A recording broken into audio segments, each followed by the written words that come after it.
From dog tags to ownership, heroes take the lead. Stories of veterans building dreams with passion, drive, and speed. From service to success, we're here to inspire the quest. Dog tags to ownership, we're the best. Take the prize. From the battlefield to the boardroom, this is Dog Tags to Ownership, the podcast where veterans share their journeys from serving our nation to leading in business.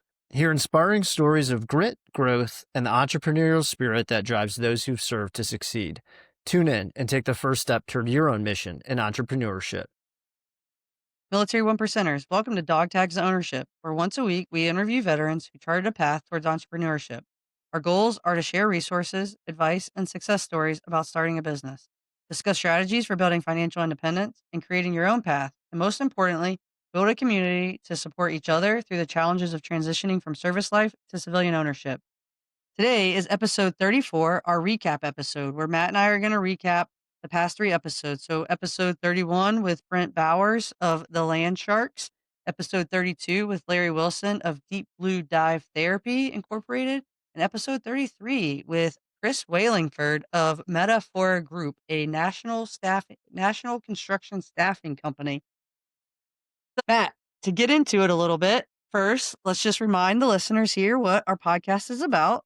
So the key thing is that we are still today trying to build our community to help veterans and military members that want to pursue entrepreneurship. So I just want to give a quick shout out to people who we've been getting a lot of new followers and new listeners to the podcast. Just a shout out to everyone who has been spreading our podcast word of mouth. And we definitely appreciate it and hope that we can continue this journey of helping other veterans and military members turn their dog tags into ownership. So get into the recap. Episode 31, I'll start with Brent Bowers of the Landshark. So you were not there for that episode, Matt. That's the episode you had your big uh-oh in the driveway with paint. But I will say that was a very interesting episode for me. I thoroughly enjoyed talking to him. You know that I own a ton of land all over the place, and I'm always trying to figure out what I'm going to do with the land and what the next step is with the land. But talking with him and understanding his business model and what he does, I just found it super interesting, and how he took a side hustle basically and has turned that into his business and what he does on a day-to-day, and it has grown that and expanded it over time. So much so that I even started looking up how land that's the county owns or that is tax delinquent. Katie and I started looking some of that up in this area, and there's definitely some cheap land that you can buy. It's just a matter of could you resell it. So I just thought very interesting story and how he did that. But he really talked about the importance of starting small and creating systems and then scaling it over time. And that's really what he's done. So he started out in Colorado, and then he's just over time has built that out and gone to other places, other states.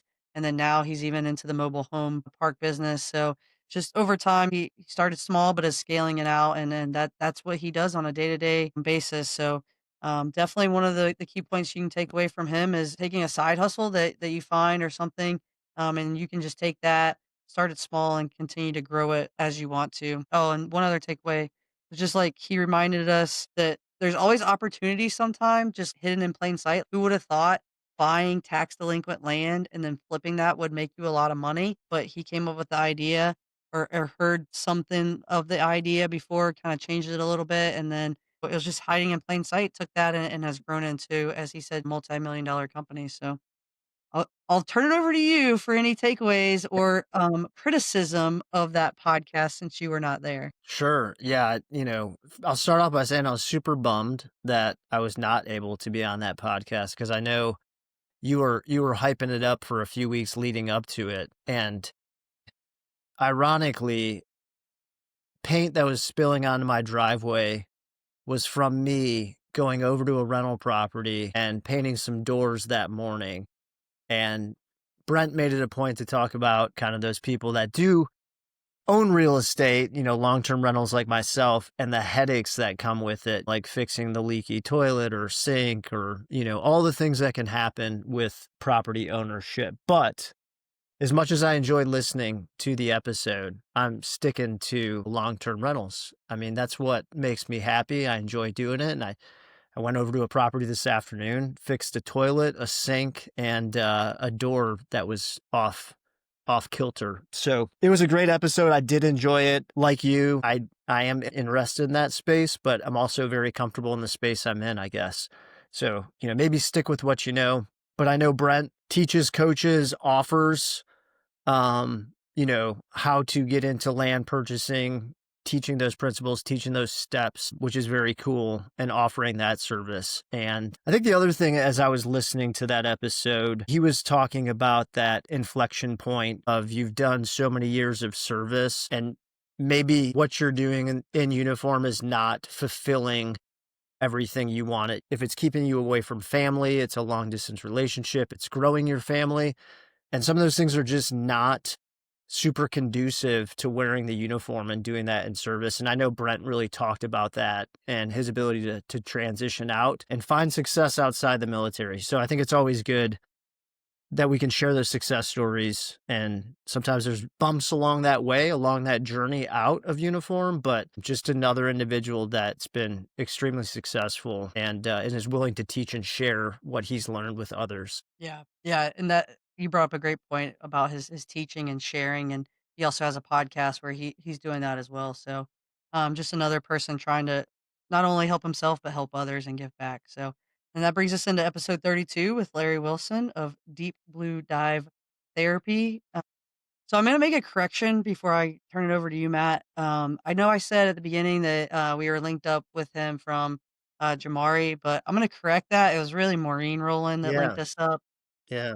Jamari, he doesn't really talk, so I don't know why I All gave him the right. credit for that, but it was really Maureen. So shout out to Maureen Rowland for linking us up with Larry, because that was an awesome episode just talking with him. So, but turn it over to you, Matt.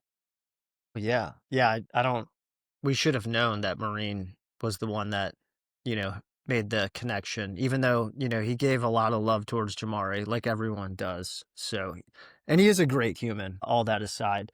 Maureen's probably a slightly better human, but Jamari's a great human. So with Larry, I think with Larry, and I know we'll get into Chris, um, you know, the biggest takeaway for me with both of these next two individuals is how much they have done after service, not only through entrepreneurial endeavors, but what they've both done, to give back. And for Larry, it's about diving, it was about just sharing a passion that he has, that he loves with others. And that's, veterans, first responders, so other folks in a service type industry that have probably had some challenges with trauma or stress, and it's therapeutic. And his willingness to just make things happen was so fun to listen to when he was talking. Like, he's a guy that you're like, you spend 5 minutes with and you're ready to just follow him anywhere because he just gets stuff done. So it was just fun hearing those stories about fundraising for the rooms and food and all that stuff that he was putting together for one of the scuba trips where they didn't have any money, right, going into it. And he put together a fundraiser at a bowling alley and just mentally knew it was successful. So that was the other thing with Larry, is just his mindset, his can do, will do attitude. It's not talking it. It's about being that person that you want to be. Was so inspiring to listen to. So over to you, Yeah. Julie. Agree. Like, I just talking to him, he just had me captivated, like, the whole time and everything that he was saying, and it was just awesome. Like, he's one of those people, you can tell he's from the military, he was in the military, because any task, any mission, he's gonna accomplish it. And, I mean, he talked about that numerous times about they had no money, like you said, and he just figured it out and did it, and that I think that was awesome. But I think the biggest thing about him and what he's doing is giving back to the veteran first responder community and those who have PTSD. And really, what he wants to help is the suicide rate. And I think that that is so amazing, so admirable that he wants to do that to help veterans, military members, first responders who have trauma, who have PTSD, to help lower the suicide rate. Because there's they can't help with it, but that's one thing where he can also help people find another passion too. And I really want to applaud him for stepping up to the plate and starting that nonprofit to be able to help people in that space, and with their past trauma and get through it. So that's for me, for Larry, is if you want to give back and you want to do something, there's a space you can do it, whether it be for profit or nonprofit. You can do those things and make a difference in the community. And I just think that he's doing that. And Julie, hey, the other thing, like, that we stumbled into with him was, like, he's a bit of a serial entrepreneur with the vending machine business, and then a woman's like, "Do you do coffee?" And he's like, "Yeah, I do coffee." And he's like, "I absolutely did not have coffee." So, and then now he's in that space, and the coffee is really to help, I think, again, that he touched on with the scuba training and the school and all that, getting the certifications for folks. But, yeah, if you think you don't have enough time, there's always time for a side hustle, and I think Larry exemplifies that. He's literally working in Israel as a contractor for the State Department, running philanthropic nonprofit scuba for folks, has a vending business, a coffee business. Like, I don't know what's next. We'll have to bring him back on and talk to him again. Yeah, he reminds me a lot of myself with all my crazy ideas, but he executes a lot of those. So, pretty awesome stuff there. And then the last episode we're gonna recap, episode 33 with Chris Wallingford. He is the CEO, founder of Metafora Group, which is a national commercial staffing company, which didn't really know what that was until we brought him onto the podcast and learned a lot about that.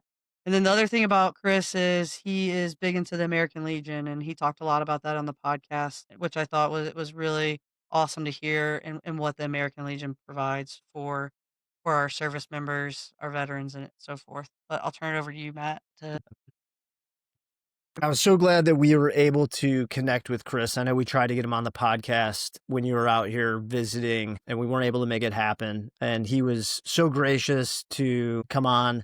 And he's already sending referrals for other folks that he knows, veterans that have transitioned and had success. Absolutely incredible human being. And we're fortunate enough to be in the same neighborhood with Chris. I think one of the things that stands out to me with Chris's journey was how he was in the commercial construction staffing space as a more of in the sales role as an employee. It was very lucrative. He was doing very well, but the values of that company and his personal values, and he talked about that a good amount on the podcast, did not align. And for him, it was probably a very hard decision. He's got a wonderful spouse, and she made it easy for him and basically said, if, the values are not aligning, let's step away, and you can maybe do this on your own. Right.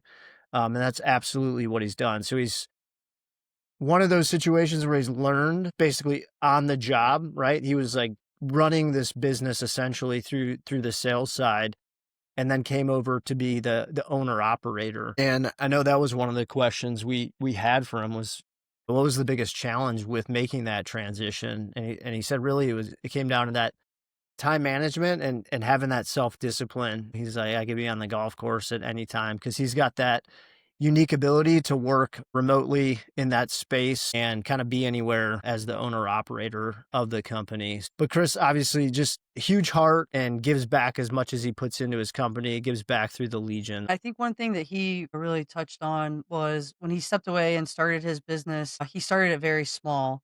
It was him and his buddy that started it, and then he brought his son on, and now they're hiring another project manager, they're calling it. And he even discussed, like, there's no right time to start a business. He just knew that he wanted to start his own business and that he could do it. And then he just surrounded himself with great other companies or great people to help do the things that he can't do. And like you said, Matt, it's like your staff, right? When you're on a battalion commander or whatever it may be, but you have a staff around you that can help. And that's really what he's done to make himself successful. And then the other thing was he was like, "You've waited," and he said overweighted to scale the business. But now he's in a place where he's like, okay, it's time. We can build this out more.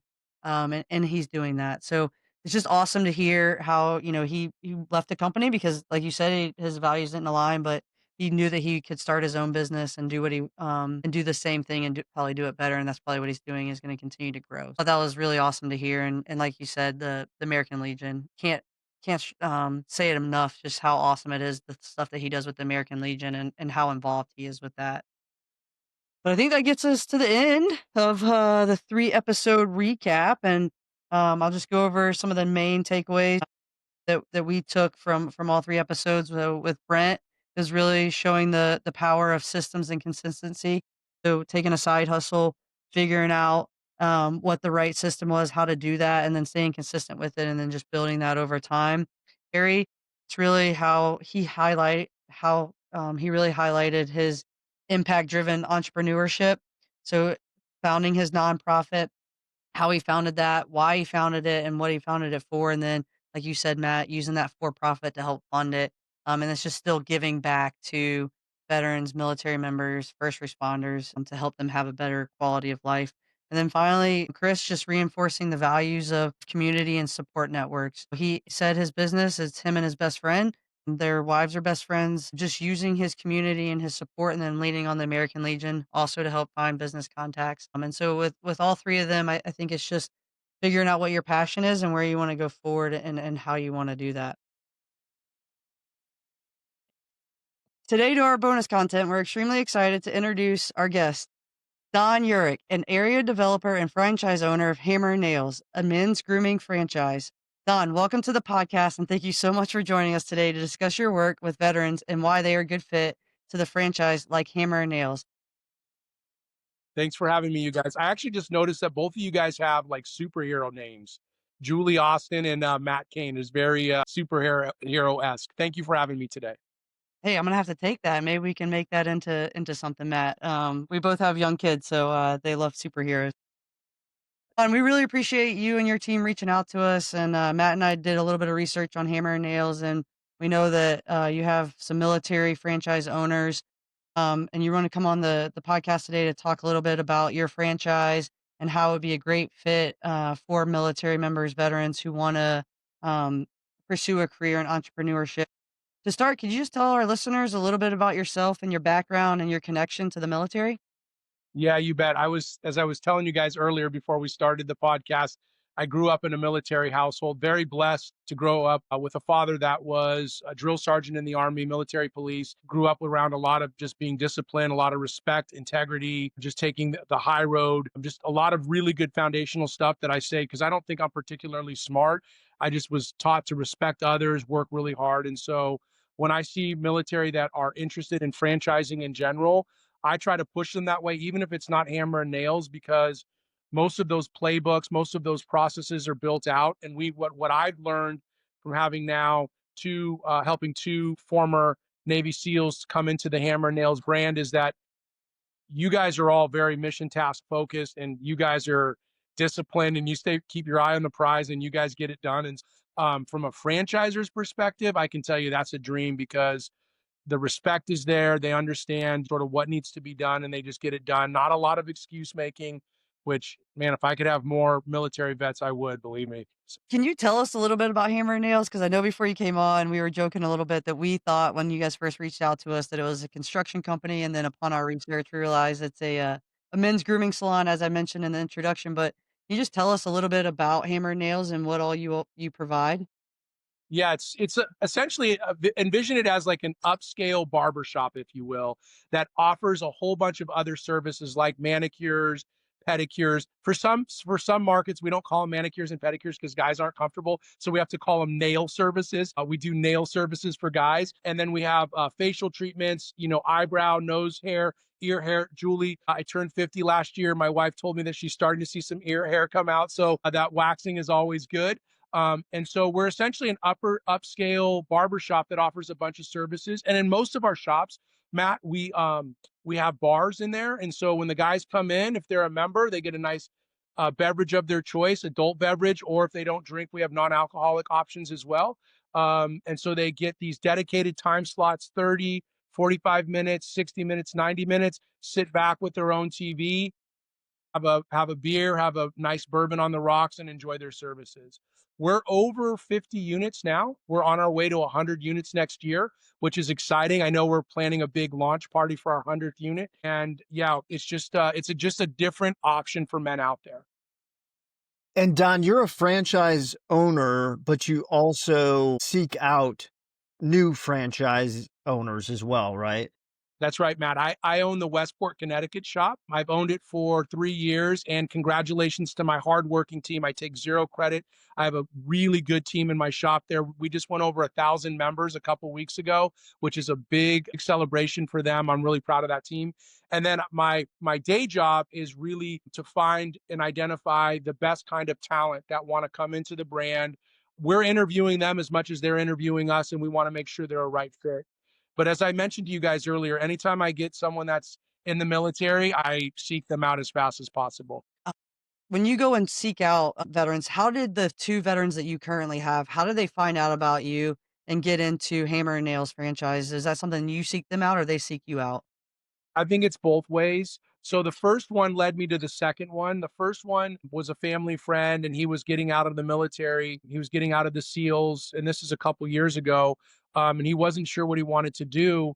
And he started, we started talking about hammer and nails. And of course, he was super nervous. Like, I've been a SEAL. I know how to do all the SEAL stuff. I don't necessarily know about business. But the beautiful thing about hammer and nails, and I think franchising in general, is a lot of the very best brands have spent a lot of money on making sure that all of the playbooks are in place. So marketing playbooks in place, the shop operational playbooks in place. You guys probably have names, standard operating procedures. You guys probably call them, right? SOPs. Yeah. So we have all of those things in place. And then there's guys like me and other guys like me and ladies across the country that own certain parts of the country that provide the next level of support for that franchisee or that veteran. So Tommy, the first Navy SEAL, he's not in my region. He's in Reno, Nevada. But because he was coming in, he had support network from the corporate team, and then a local team. Because corporate, they're out in California. They don't know specifically what happens in New York or New Jersey, which is why you have my team, boots on the ground, as you guys like to refer to it.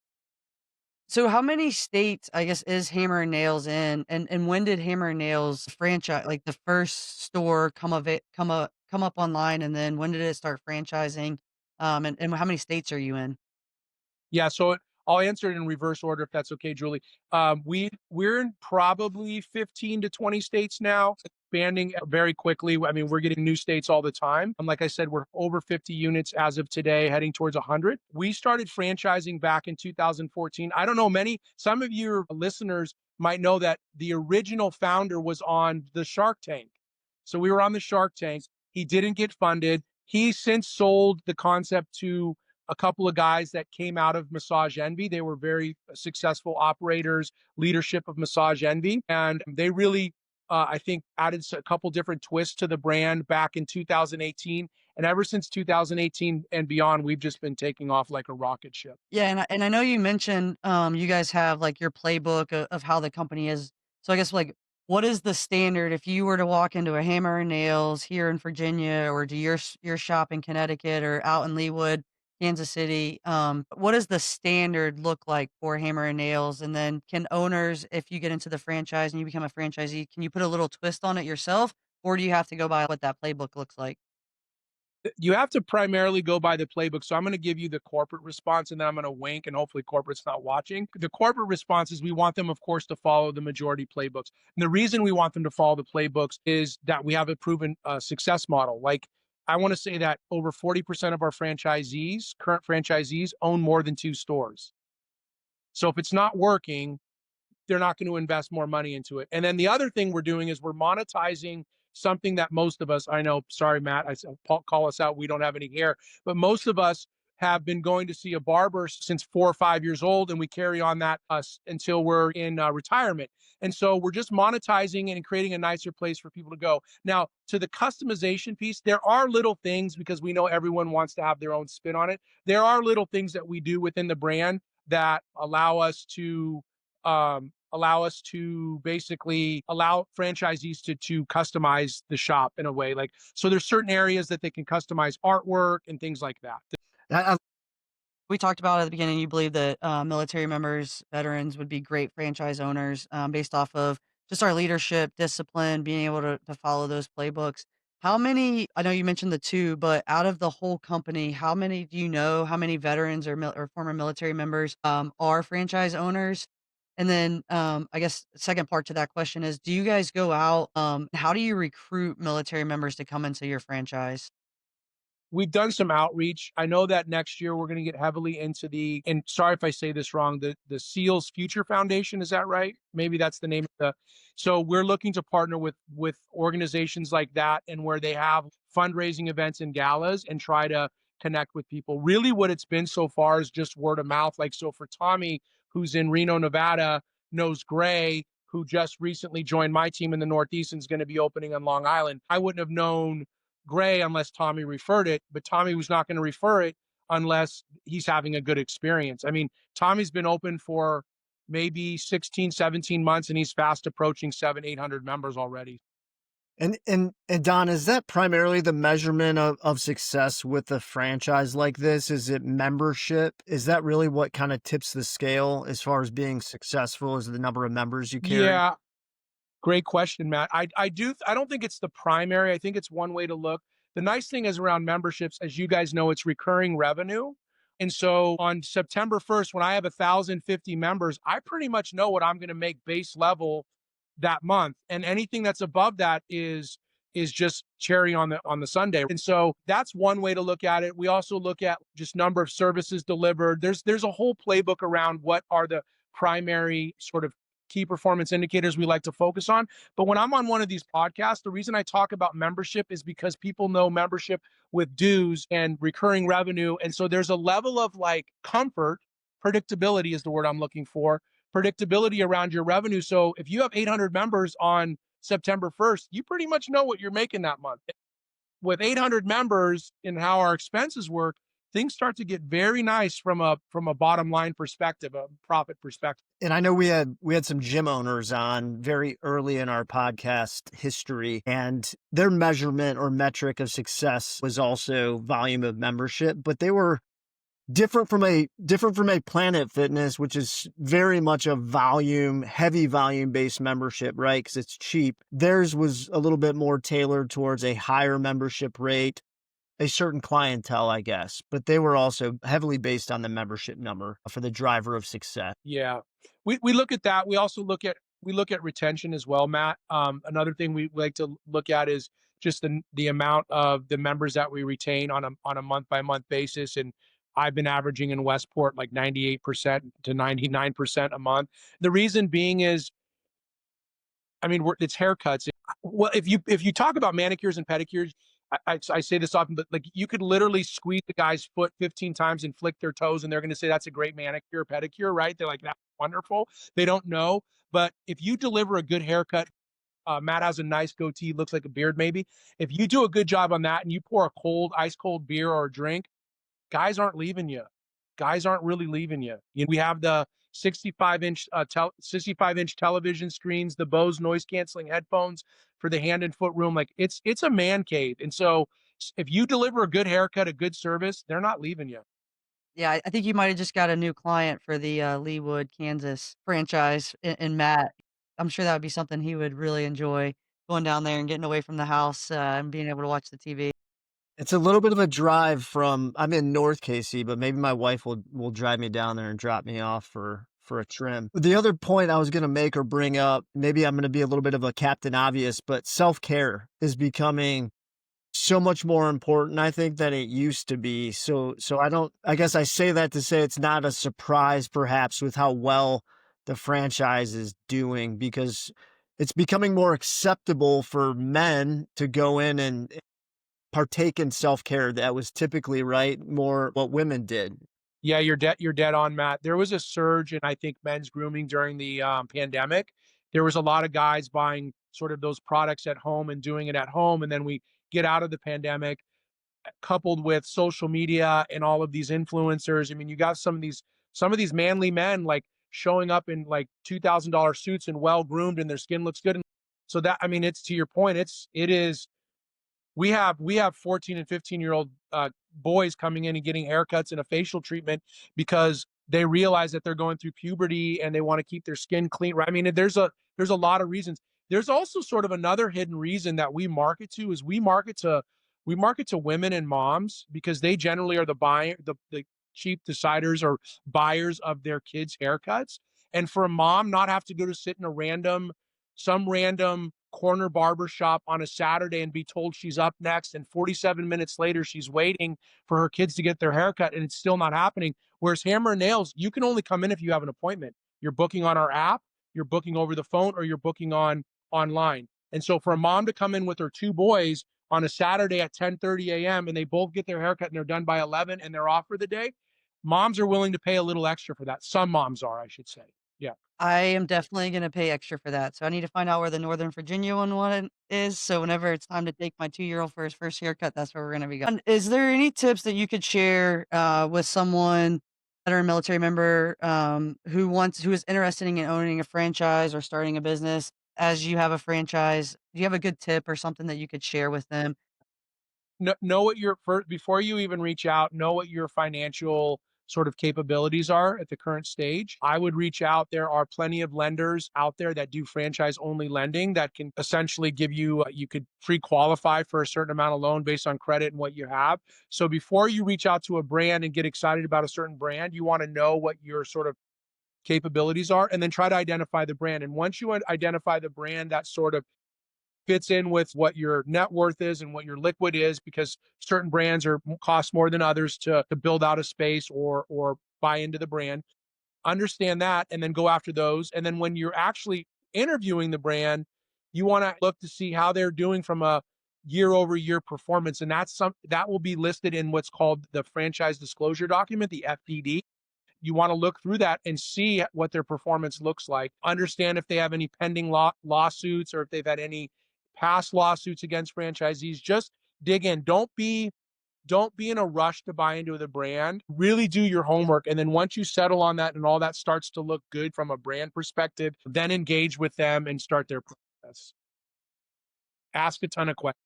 Yeah, and I guess for Hammer and Nails, can you just talk about the entry for Hammer and Nails? Yeah, so our license price is $9,950. For military vets, you get a 10% discount. So we give a 10% discount for military vets. And then depending on, I'm not really allowed to share the exact cost of build outs. They can go to our FTD. Our FTD is available, but people can look that up. I will tell you that we're a little bit on the higher end, but that shouldn't discourage a vet from looking into potentially going with us. Yeah, and as you've stated, there's a couple vets that have done just that. So it sounds like we're not talking it's out of reach, but it's probably those that maybe have a decent financial foundation coming in. Yeah, really, it's credit history, and I think a little bit of net worth, and then, or excuse me, some net worth, and then a liquid assets, and then if assuming they hit those thresholds, then they can be invited to the process. So Don, I asked another franchise owner that was on our podcast previously, but do you know sort of the ratio of those that own the physical space or shop versus those that rent? Very, very little, very little. I think I know of 3 out of 50. Yeah, I mean, it depends, right? Like it's depending on how you want to tie up your capital. If you have enough to buy the space and get open one shop, that might be great for you. Again, I'm not here to judge anyone's decisions. Or if you want to have a multi-unit empire, you might want to keep that capital free and get more shops open. And when those shops start to crank, you that money to buy real estate, right? I mean, there's different ways to do it. Don, is there anything else you'd like to tell our listeners that we didn't hit today on this bonus content? Yeah, I would just say take your time, dig in, ask the questions, and listen for the answers. That's the key that I think I would really want to point at. Really listen to the answers. If they're not answering your question directly, ask it again. Make sure they're giving you the responses that you're looking for. Because it's a big commitment, Julie and Matt. I mean, you're in the early days, you're going to be spending some time. I know vets are not afraid to work hard, they're disciplined. I know all of that. And if you're going to take that leap, you want to make sure you're doing it with a brand that's being very responsible in the way that they operate. And then just finally, where can our listeners or followers find you guys, connect with you, or get more information for Hamels? Yep, hammernailsgrooming.com. Okay. And I'm assuming all of your franchises have social media as well, and they can find you there. You bet. Yeah, it's we're very loud and proud on social media. That's our number one focus for marketing. Okay. Awesome. Well, Don, we really appreciate you coming on today and talking to us a little bit about Hammer and Nails and the franchise and how our listeners and followers who want to pursue entrepreneurship, I could definitely look into you all as a path or an avenue for their next business ideas. My pleasure. Thanks for having me, you guys. It was a great time to spend with you. Military One Percenters, whether you're brainstorming your first business idea, already running a company, or just curious about where to start, Dog Tags Ownership is the place for you. Please hit that subscribe button to receive all new episodes. Also, if you know someone who has turned their dog tags into ownership, drop us a DM on social media or tag someone. We are always looking for new guests to bring onto the podcast. And as always, Military One Percenters, thank you for your service. Let's continue this journey to working together to write our next chapter. Until next week, keep pushing to turn those dog tags into ownership. From dog tags to ownership, heroes take the lead. Stories of veterans building trains with passion, drive, and speed. From service to success, we're here to inspire the quest. Dog tags to ownership, where the best